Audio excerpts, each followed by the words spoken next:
जो सड़न लाग रहा है पदों में, उसको चाहिए शिक्षा, उसको चाहिए स्वास्थ्य, उसको चाहिए रोजगार, उसको चाहिए फ्री बिजली पानी का सारा। उठ के पड़ेगा वो इन चीजों के ऊपर। तो ज्यादा कुछ ना कहते हुए मैं निवेदन करूंगा डाटा साहब से आए और बहुत बहुत आभार, बहुत बहुत धन्यवाद। थोड़ी सी आवाज कम कर दिया पहले ने, थोड़ी ठंडी हो, थोड़ी सी कम कर दो। हाँ, एक बार मेरे साथ भारत माता का एक जयकारा लगा दीजिए ताकि मुझे पता चले मैं जिस जोश के साथ आपके बीच में बात करने के लिए आया हूँ उतना ही जोश आपके अंदर भी है और भारत माता के लिए वही जज्बा आपके मन में भी है। थोड़ा सा बढ़ा दीजिए।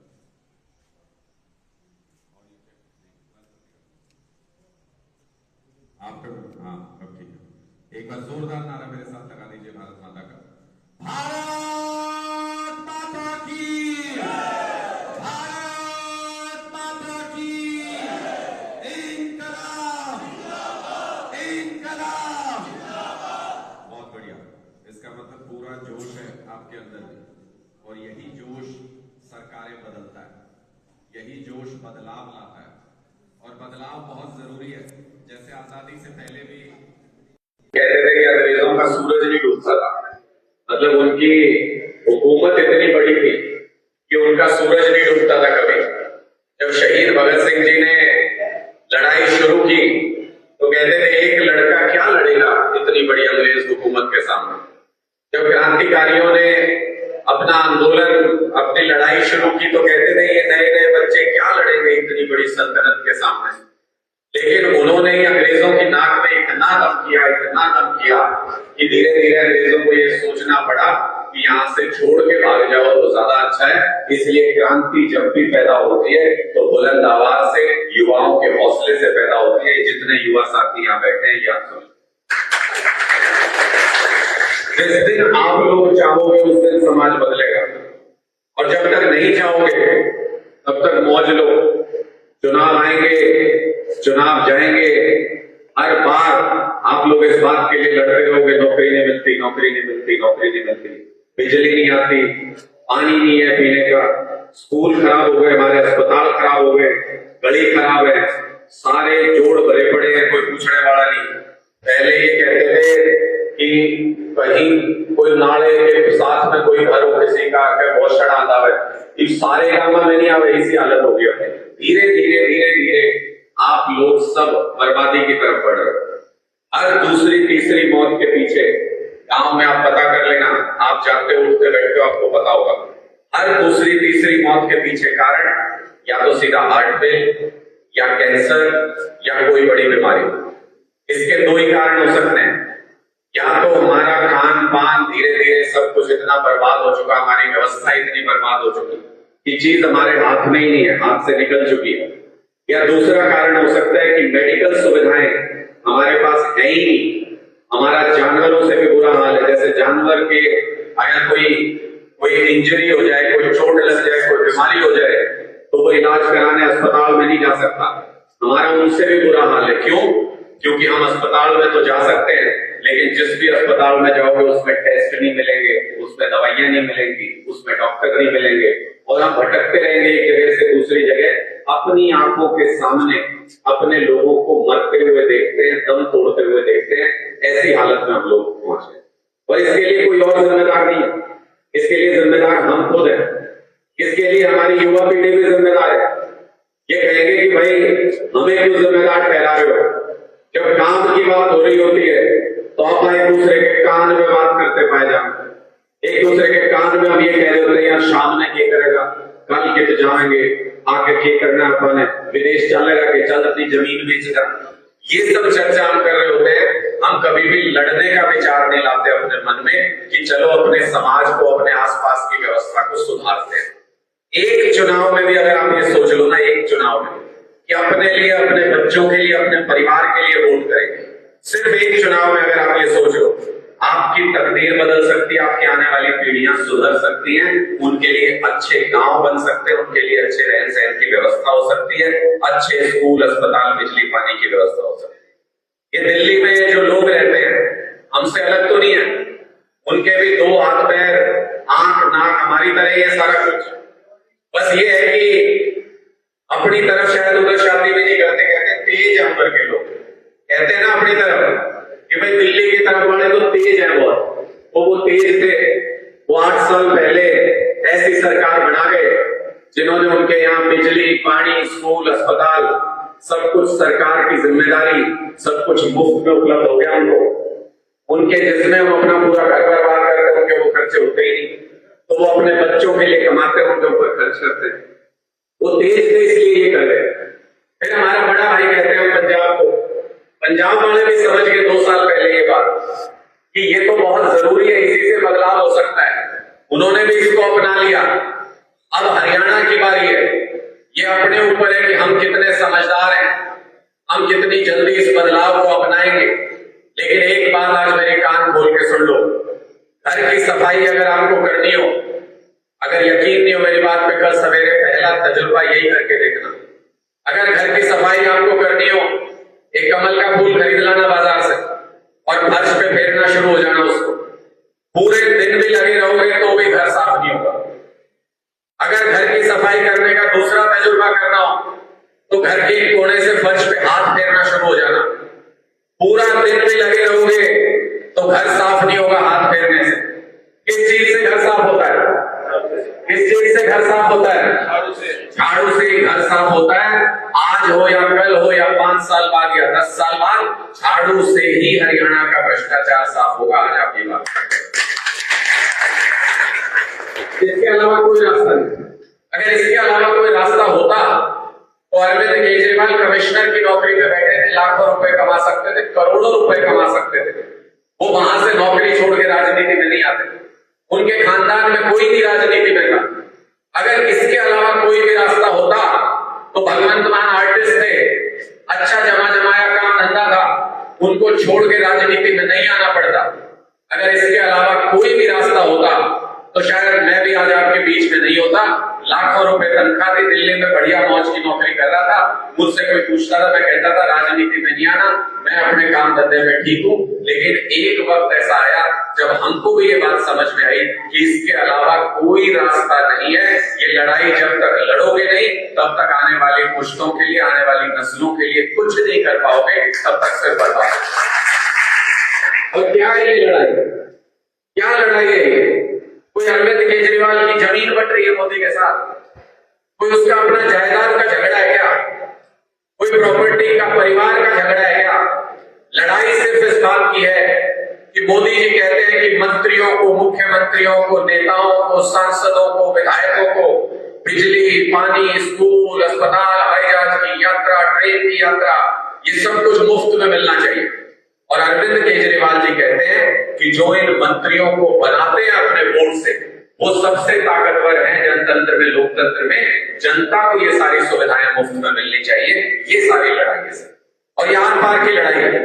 बहुत नेता आपने देखे होंगे, टीवी देखते होंगे, आप अखबार पढ़ते होंगे, किसी नेता के पीछे सीबीआई और ईडी लगा दो, घुटने टेक देता है, बीजेपी में शामिल हो जाता है। लेकिन अरविंद केजरीवाल हैं, जेल के अंदर बंद है, लेकिन झुकने का नाम नहीं है, क्योंकि उनको पता है कि अगर वो झुकेंगे बीजेपी के सामने तो सारी जनता बर्बादी की तरफ बढ़ जाएगी। इसलिए उन्होंने कहा सब कुछ दांव पर है, लेकिन फिर भी झुकेंगे नहीं किसी भी हालत में। ये लड़ाई लड़ रहा है और ऐसा आदमी जो आपके लिए इतनी लड़ाई लड़ रहा है, अगर हम उसके साथ नहीं खड़े हो सकते, हम नहीं लड़ सकते ये लड़ाई। आप हो सकता है आप में से कई लोग ये सोचे यहाँ कौन पड़ेगा, कोर्ट कचहरी के चक्कर में जेल में कौन जाएगा। आप भी हो सकता है कई बार सोचो ये लड़ाई नहीं लड़ सकते, लेकिन जो लड़ रहा है उसको मजबूत तो कर सकते हैं, जो लड़ रहा है उसकी ताकत तो बढ़ा सकते हैं। ये हमारे हाथ में। ये हरियाणा का बेटा है अरविंद केजरीवाल, हरियाणवी खून है इसके अंदर। सिर्फ यही वजह है कि इसको तोड़ नहीं पाया, कोई भी झुका नहीं पाया। आपको फक्र होना चाहिए अपने बेटे के ऊपर, हरियाणा के। इसलिए आप सबको साथ देना चाहिए। और रामेश्वर जी अभी बता भी रहे थे कि किसानी और किसानों की क्या दुर्दशा सरकार ने की। बहुत सारी बातें रामेश्वर जी आपने बहुत सारी बातें बताई, बहुत सारी बातें रह भी गई, क्योंकि हम तो दिन रात यही दिमाग में चलता है, यही बातें सोचते रहते हैं, क्योंकि हम बदलाव लाना चाहते हैं, जमीन पे बदलाव लाना चाहते हैं। बहुत सारी बातें रह गई इस पर, ये बिजली जो हम 24 घंटे करते हैं, ये किसके लिए करते हैं? सारे अफसर, डॉक्टर हो, टीचर हो, कोई दफ्तर में काम करता हो, सारे दिन में काम करते हैं और रात को सोते हैं। सिर्फ एक किसान ऐसा है जिसको ये कहा जाएगा रात को 2 बजे बिजली आएगी, अपना जाकर पानी चला देना। क्यों भाई? इंसान नहीं है क्या? इंसान नहीं है। पंजाब में हमारी सरकार ने आते ही ये नियम किया कि किसान की बिजली भी दिन के वक्त आएगी, जब उसको सहूलियत होगी उस वक्त पे उसकी बिजली आएगी, और धीरे धीरे 24 घंटे बिजली देने का इंतजाम किसान के लिए भी करेंगे। और मुफ्त बिजली देते हैं पंजाब में भी, हरियाणा में भी देंगे, और मिलनी चाहिए। बहुत से लोग आपको आके ये कहेंगे मुफ्त करते हो आप, मुफ्त नहीं मिलना चाहिए, मुफ्त नहीं मिलना चाहिए। क्यों नहीं मिलना चाहिए भाई? 24 घंटे टैक्स देते हो आप लोग। ये मोबाइल खरीदा टैक्स देके खरीदा, या आपने जूते पहन रखे टैक्स देके खरीदे, ये भाई ने टोपी पहन रखी है टैक्स देके खरीदी है, घड़ी बांधते हो टैक्स देके खरीदते हो, खाना खा रहे हो टैक्स देके खा रहे हो। ये जो बिजली चल रही है 24 घंटे टैक्स जा रहा है, 24 घंटे टैक्स देते हो आप। वापस पलट के 10 रुपए अगर देने की सुविधा देने की बात हो जाए तो कहेंगे फ्री में दे दिया, फ्री में दे दिया, फ्री में दे दिया। ये सारे मंत्री, मुख्यमंत्री, विधायक, सांसद सब फ्री में लेते हैं ये सारी सुविधाएं, बस आम आदमी को नहीं मिलनी चाहिए। इसलिए अरविंद केजरीवाल जी ने एक सिद्धांत बनाया कि जैसे हम हवा में सांस लेते हैं, कोई आपसे उसके पैसे लेता है क्या? और मान लो कोई सरकार ये कहे कि तू 1000 बार सांस लेता है दिन में, 1000 रुपए टैक्स लगेगा तेरे ऊपर, उसी दिन आंदोलन हो जाएगा, आप उसको गाली देने लग जाओगे सरकार को, कहोगे कि ये तो जिंदा रहने के लिए जरूरी चीज है, इसके ऊपर भी टैक्स लगा दिया। तो जैसे हवा जिंदा रहने के लिए जरूरी चीज है, वैसे ही पानी भी जिंदा रहने के लिए जरूरी चीज है, इसलिए वो भी मुफ्त में मिलनी चाहिए। और बिना बिजली के आज के दिन कोई जिंदा नहीं रह सकता। आपको अगर कोशिश करनी हो 10 दिन अपने घर की बत्ती बंद करके ट्राई कर लेना, एक भी आदमी रह नहीं पाएगा आप लोगों में से, एक भी आदमी बिना बिजली के आज जिंदा नहीं रहा जा सकता, परिवार का पालन पोषण नहीं हो सकता। इसलिए बिजली भी मूलभूत सुविधा है, वो भी मिलनी चाहिए। हम ये थोड़ी कहते हैं कितनी मर्जी चलाओ फ्री में देंगे, हम ये कहते हैं 300 यूनिट बिजली फ्री में देंगे, जो आम परिवार को, गरीब परिवार को चाहिए होती है उतनी फ्री में देंगे। फिर आदमी अपना कम में गुजारा करता है, बिजली की खपत भी कम होती है। मुझे एक बार एक टीवी चैनल पे एक एंकर ये ध्यान दे रहे थे, उन्होंने कहा कि दिल्ली में आप लोगों ने फ्री में बिजली कर रखी है। मैंने कहा भाई कितना खर्चा आता है उसपे? बोले 1500 करोड़ रुपए सालाना खर्चा आता है। मैंने कहा ठीक है, मेरे साथ गणित गिनना शुरू कर। जब हमारी सरकार आई दिल्ली में, उससे पहले हर साल 600-700 मेगावाट दिल्ली के अंदर खपत बढ़ जाती थी। 600-700 मेगावाट खपत बढ़ती थी हर साल। आम आदमी पार्टी की सरकार आने से पहले 600-700 मेगावाट बनाने के लिए कितना रुपया लगता है? 15-20 हजार करोड़ रुपए लगता है 600-700 मेगावाट बिजली पैदा करने के लिए। 8 साल हो गए हमारी सरकार है दिल्ली में, 8 साल के अंदर कुल मिला के 600-700 मेगावाट डिमांड बढ़ी है, पूरे 8 साल में मिला के, जो पहले हर साल बढ़ती थी। इसका मतलब 15,000 को आप गुणा कर लो 6-7 से, 1 लाख करोड़ से ज्यादा पैसा बचाया आम आदमी पार्टी ने। बदले में खर्च कितना किया? 7-8 हजार करोड़ खर्च हो गया होगा। यानी मुनाफे में 90,000 करोड़ रुपया दिल्ली के अंदर बचाया, और स्कूलों के ऊपर, अस्पतालों के ऊपर, सड़कों के ऊपर लगाया वही पैसा। इसलिए बिजली मुफ्त, पानी मुफ्त, स्कूल मुफ्त, अस्पताल मुफ्त। उसके बावजूद भी दिल्ली की सरकार मुनाफे में चल रही है, और हरियाणा में इनमें से कोई चीज मुफ्त नहीं मिलती। कोई चीज मिलती है इनमें से मुफ्त आप लोगों को? कोई सी मिलती है इनमें से कोई चीज मुफ्त? तो फिर हमारी तो सरकार और ज्यादा मुनाफे में होनी चाहिए हरियाणा की। अगर ये लॉजिक सही है तो हमारी सरकार और मुनाफे में होनी चाहिए। 3 लाख करोड़ से ज्यादा का कर्जा है हरियाणा के ऊपर, 3 लाख करोड़ से ज्यादा का। कैसे हो गया भाई ये कर्जा? फिर कुछ भी मुफ्त नहीं देते और कर्जा बढ़ता जा रहा है। इसका मतलब भ्रष्टाचार में पैसा खा रहे हैं। भ्रष्टाचार को खत्म कर दो, उसी दिन इतना पैसा आ जाएगा, आपके गांव के लिए अच्छे स्टेडियम भी बन जाएंगे, शानदार सरकारी स्कूल भी बन जाएंगे, अस्पताल भी बन जाएंगे, बिजली भी 24 घंटे आ जाएगी और मुफ्त में मिल जाएगी। दिल्ली में हमने करके दिखा दिया, पंजाब में करके दिखा दिया। कोई इतनी बड़ी माया नहीं है। जिस दिन सरकार बनवाओगे उस दिन हरियाणा में भी करके दिखा देंगे। ये जो गारंटी कार्ड अभी दिखा रहे थे गोयल जी, है क्या आपके पास? ये जो गारंटी कार्ड दिखा रहे थे गोयल जी, ये बहुत काम की चीज है। आधी बात बताइए सतबीर गोयल जी ने, ये बिजली गारंटी कार्ड है, पूरे पंजाब में बटे थे। वहां भी कई दूसरी पार्टी के लोग आए, बोले यार कुछ नहीं है, ये तो ऐसे ही बांट रहे हैं, इससे कुछ नहीं होता। कुछ लोग बहकावे में आ गए, उन्होंने ये कार्ड नहीं रजिस्टर कराया, अपना ये कार्ड नहीं लिया। जब सरकार बनी तो जिसके पास कार्ड था अगले दिन उसकी बिजली मुफ्त हो गई, जिसके पास कार्ड नहीं था वो अपने कागज जुटा रहा था, 6 महीने लग गए उसको अपनी बिजली मुफ्त कराने में। ये जादू है इस कार्ड का। रजिस्टर कराओ और जिस दिन सरकार बने उसके पास पहले से डाटा है कि इस व्यक्ति को मुफ्त बिजली चाहिए। दिल्ली में लोगों ने फॉर्म भर भर के अपने रजिस्टर कराए और बिजली मुफ्त कराई है। इसी तरीके से अरविंद केजरीवाल जी रोजगार की गारंटी दे रहे हैं। कोई साथी ये कहेगा कि सबको नौकरी कैसे दे देंगे? दे सकते हैं, सबको नौकरी दे सकते हैं। कैसे दे सकते हैं? जैसे दिल्ली में 8 साल के अंदर हमने 12 लाख नौकरी दी है दिल्ली के अंदर।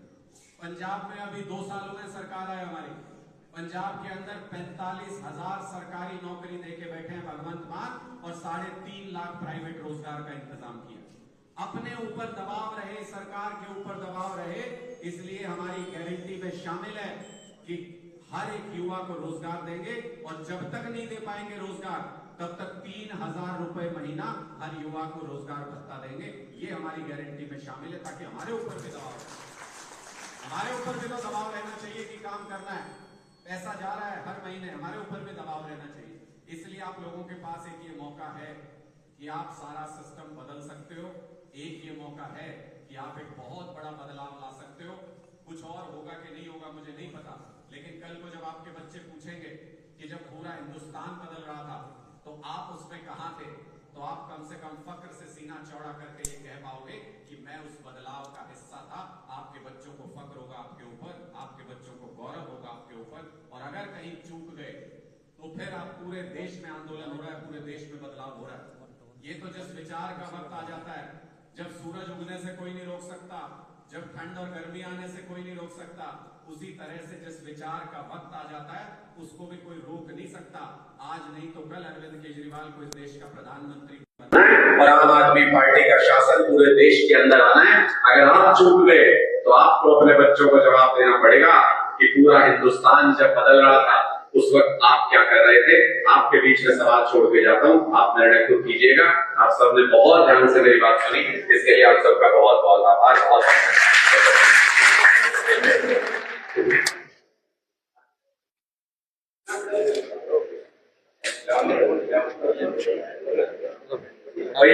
गोयल जी ने याद दिला दिया।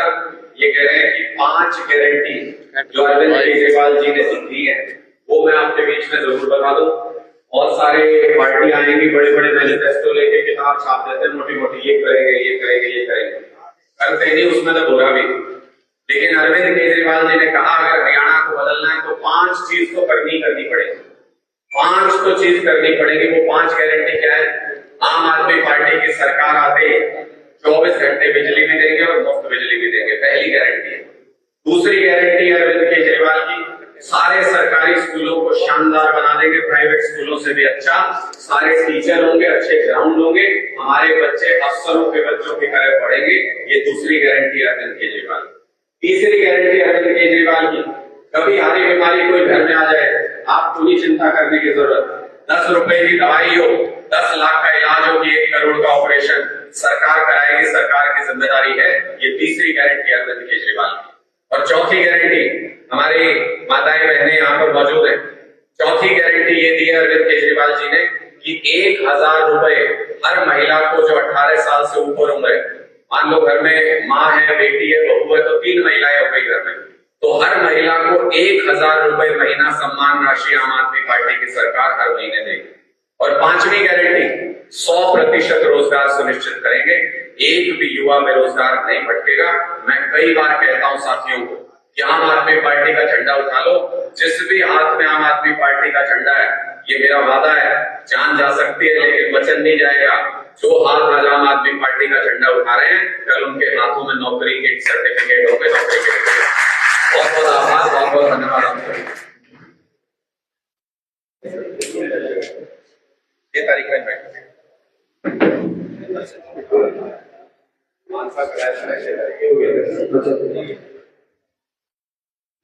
राणा साहब ने अपनी बात बड़े विस्तार से रखी है। बात तो और भी रख सकते थे, लेकिन आगे भी एक प्रोग्राम है। 6 तारीख को कलायत में भगवंत मान भी रहती है, भगवंत मान दीदी, और मंडी में 11 बजे। तो ज्यादा से ज्यादा साथी चले, और क्योंकि हमने पंजाब को बदला है, हरियाणा को वो कैसे बदल सकते हैं, तो इस बात का भी खुलासा वो करेंगे। तो ज्यादा से